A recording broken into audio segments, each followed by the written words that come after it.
बहुत साल पहले की बात है। एक छोटा सा शहर था, शांत, सादा और अपने आप में खुश। उसी शहर में रहता था आरव। उम्र करीब 25 साल। चेहरे पर हल्की दाढ़ी, आंखों में सपने और दिल में बहुत सारी जिम्मेदारियां। आरव एक छोटी सी नौकरी करता था, एक प्रिंटिंग प्रेस में। कम सैलरी थी, लेकिन उसके लिए वही सब कुछ था, क्योंकि उसी से घर चलता था। घर में उसकी माँ थी, सविता। पिता का देहांत कई साल पहले हो चुका था। सविता हमेशा कहती थी, बेटा, पैसा कम हो तो कोई बात नहीं, लेकिन दिल बड़ा होना चाहिए। आरव बस मुस्कुरा देता, क्योंकि उसे पता था उसकी माँ ही उसकी दुनिया है। एक दिन शाम का समय था। आरव काम से लौट रहा था। रास्ते में उसने देखा एक लड़की सड़क किनारे बैठी रो रही थी। उसका नाम था नैना। उम्र करीब 23 साल। चेहरा मासूम, लेकिन आंखों में गहरा दर्द। आरव थोड़ा झिझका, फिर पास जाकर बोला, क्या हुआ, आप ठीक हैं? नैना ने पहले कुछ नहीं कहा, फिर धीरे से बोली, सब कुछ खत्म हो गया। आरव समझ नहीं पाया, लेकिन उसने पानी की बोतल दी। धीरे धीरे बात शुरू हुई। पता चला नैना के पिता का अचानक देहांत हो गया था। घर पर कर्ज था और रिश्तेदारों ने भी साथ छोड़ दिया था। आरव ने कुछ पल सोचा, फिर बोला, अगर आप चाहें तो मैं मदद कर सकता हूँ। नैना ने हैरानी से देखा, क्यों, आप मुझे जानते भी नहीं? आरव हल्का सा मुस्कुराया, माँ कहती हैं, इंसानियत पहचान से बड़ी होती है। धीरे धीरे आरव ने नैना की मदद शुरू की। उसे एक छोटी सी नौकरी दिलवाई, घर का कुछ सामान दिलाया और सबसे बड़ी बात, उसे हिम्मत दी। दिन बीतते गए और दोनों की दोस्ती गहरी होती गई। नैना अब पहले जैसी उदास नहीं रहती थी। उसके चेहरे पर फिर से मुस्कान लौट आई थी। एक दिन नैना ने अचानक पूछा, आरव, तुम इतना सब मेरे लिए क्यों करते हो? आरव थोड़ा चुप रहा, फिर बोला, शायद क्योंकि मुझे तुम्हारी मुस्कान अच्छी लगती है। नैना कुछ नहीं बोली, बस हल्के से मुस्कुरा दी। लेकिन जिंदगी हमेशा आसान नहीं होती। कुछ महीनों बाद आरव की माँ की तबीयत खराब रहने लगी। डॉक्टर ने कहा, इलाज लंबा चलेगा और खर्चा भी ज्यादा होगा।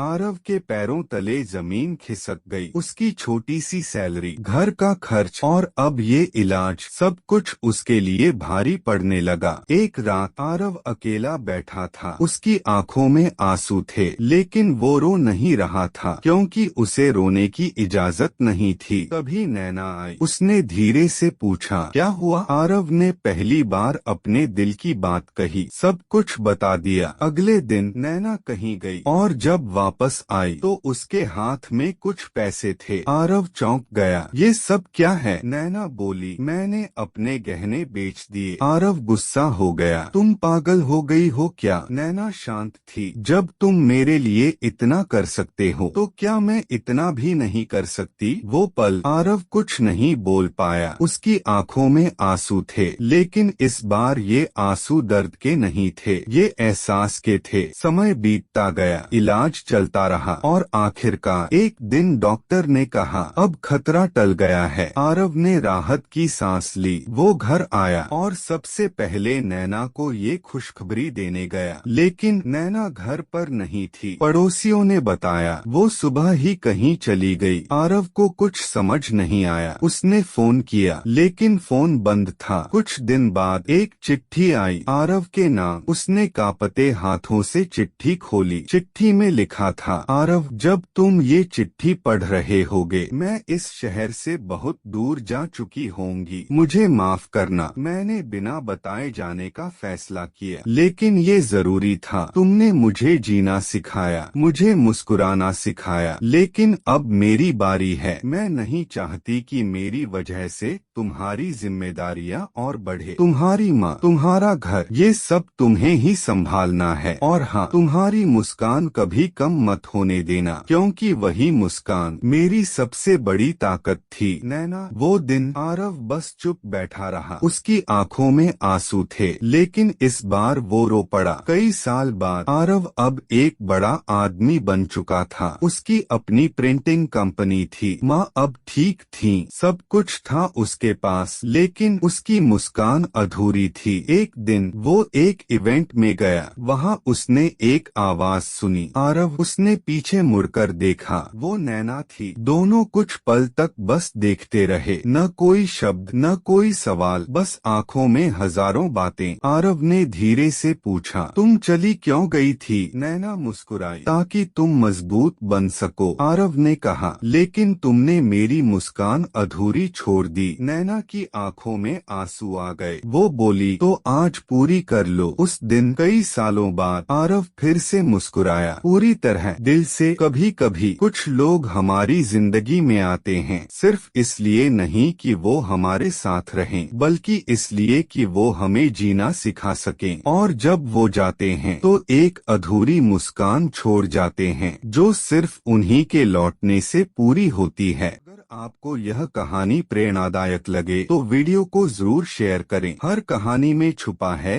एक सबक। जुड़िए कृष्णवेर्स AI के साथ।